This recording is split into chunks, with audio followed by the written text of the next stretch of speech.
আসসালামু আলাইকুম ওয়া রাহমাতুল্লাহ।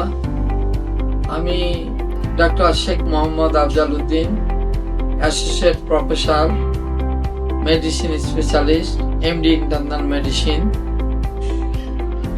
আমি আজকে অ্যান্টিবায়োটিকের যে রেজিস্ট্যান্ট হয় এই সংক্রান্ত ব্যাপারে দুই একটা কথা বলতে চাচ্ছি। আমাদের অ্যান্টিবায়োটিক রেজিস্ট্যান্ট শুধু বাংলাদেশেই না, ওয়ার্ল্ড ওয়াইড অ্যান্টিবায়োটিক রেজিস্ট্যান্টে ছড়িয়ে পড়েছে। এটার প্রথমত কারণই হলো আমরা অ্যান্টিবায়োটিক মিসইউজ করি। মিসইউজ দুইভাবে হয়। প্রথমত আমরা অহেতুক অ্যান্টিবায়োটিক দিয়ে থাকি প্রয়োজন ছাড়াই। দেখা যাচ্ছে অ্যান্টিবায়োটিক প্রয়োজন নাই, তবুও দিয়ে দিই। আর কিছু কিছু ক্ষেত্রে অ্যান্টিবায়োটিক লাগে, সেক্ষেত্রে অবশ্যই অ্যান্টিবায়োটিকের কোর্স কমপ্লিট করতে হবে। কোনোটার 5, কোনোটার 7, কোনোটার 14 দিন, কোনোটার 1 মাস 28 দিন। তো মোট কথা হলো অ্যান্টিবায়োটিক দিলে অ্যান্টিবায়োটিকের কোর্স পূরণ করতেই হবে, এবং যদি সমস্যা হয় সেক্ষেত্রে চিকিৎসকের পরামর্শ অনুযায়ী অ্যান্টিবায়োটিক চেঞ্জ করতে হবে। আর অ্যান্টিবায়োটিক চলাকালীন সময়ে 2-1 দিন ভালো অনুভব করলেই অনেক পেশেন্টই অ্যান্টিবায়োটিক ছেড়ে দেয়, যে আমি তো ভালো আছি, এতদিন খাবো কেন। আর বিশেষ করে লোকাল পল্লী চিকিৎসক এরা বিভ্রান্তিতে ফেলে দেয় যে তুমি ভালো আছো, অ্যান্টিবায়োটিক খাচ্ছ, দুর্বল হয়ে যাবা, হ্যাঁ কোন ডাক্তার দিয়েছে অ্যান্টিবায়োটিক খারাপ শরীরের জন্য, এরকম বিভিন্ন মিস ইনফরমেশন দেয়, যার জন্য হয় কি এটা অ্যান্টিবায়োটিক রেজিস্ট্যান্টে একটা প্রভাব পড়ে।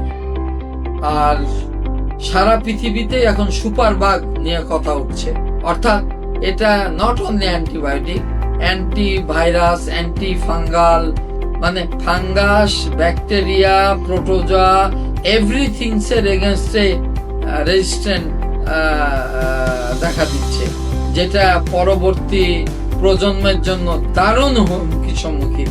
সে যত দামি অ্যান্টিবায়োটিক হোক, কোনো অ্যান্টিবায়োটিক কাজ করবে না, ওয়ারাজ পেশেন্ট অ্যান্টিবায়োটিকের অভাবে মারা যাবে। কারণ জীবাণুগুলো সব রেজিস্ট্যান্ট। জীবাণু এই কারণেই রেজিস্ট্যান্ট হয় যে এই জীবাণুগুলো প্রতিনিয়তই মিউটেশন হয়, আর মিউটেশন হলে ওই অ্যান্টিবায়োটিক আর কাজ করে না। তার জন্য আমাদের উচিত হবে প্রথমত অ্যান্টিবায়োটিক সংক্রান্ত কোনো কিছু হলেই একজন দক্ষ চিকিৎসকের পরামর্শ নেওয়া, এবং এই অ্যান্টিবায়োটিক রেজিস্ট্যান্ট থেকে আমরা প্রতিকার পেতে চাইলে আমাদের উচিত হবে অ্যান্টিবায়োটিক কোর্সটা কমপ্লিট করা, এবং অ্যান্টিবায়োটিক সম্বন্ধে সচেতনতা গড়ে তোলা, যে কোনটার ক্ষেত্রে অ্যান্টিবায়োটিক লাগবে অথবা আদৌ লাগবে কিনা, লাগলে অবশ্যই সেই কোর্স কমপ্লিট করতে হবে। তো আমার বিশ্বাস যে অ্যান্টিবায়োটিক শরীরের জন্য, অসুখের জন্য, কিছু কিছু অসুখ আছে অ্যান্টিবায়োটিক ছাড়া সারে না, তাই বলে একেবারে অ্যান্টিবায়োটিক বন্ধ করে দেওয়া যাবে না। অ্যান্টিবায়োটিকের অনেক রোল, হ্যাঁ রেজিস্ট্যান্ট আছে সেটা আলাদা, দরকার হলে অন্য অ্যান্টিবায়োটিকে সুইচ ওভার করা যাবে, কিন্তু অ্যান্টিবায়োটিকের রোল অনস্বীকার্য। এই কথা শুনে আবার কেউ যেন আবার অ্যান্টিবায়োটিক লেখা বন্ধ করে না দেয়, তাহলে রোগী অবস্থা খুব খারাপ হয়ে যাবে। আমরা চাচ্ছি যে সুপার বাগের মধ্যে যেন আমরা ঢুকে যে পৃথিবীটাকে অস্থিতিশীল করে না ফেলি। আমাদের হাতে টাকা আছে, কোটি টাকা, কিন্তু অ্যান্টিবায়োটিক কাজ করবে না। সেই দিনটা হয়তো যদি আমরা এখনই অ্যাওয়ারনেস না হয়, তাহলে এটা শুধু নট অনলি বাংলাদেশ, গোটা পৃথিবীর জন্য হুমকি স্বরূপ হয়ে দাঁড়াবে। আমি আশা রাখি আমার এই বক্তব্যটা আপনারা খুব সুন্দরভাবে গ্রহণ করবেন। আসসালামু আলাইকুম ওয়া রাহমাতুল্লাহি ওয়া বারাকাতুহু। Thanks for watching. I had so much fun making this video for you. All support means worth everything to me. Don't forget to like and subscribe for more. See you next time!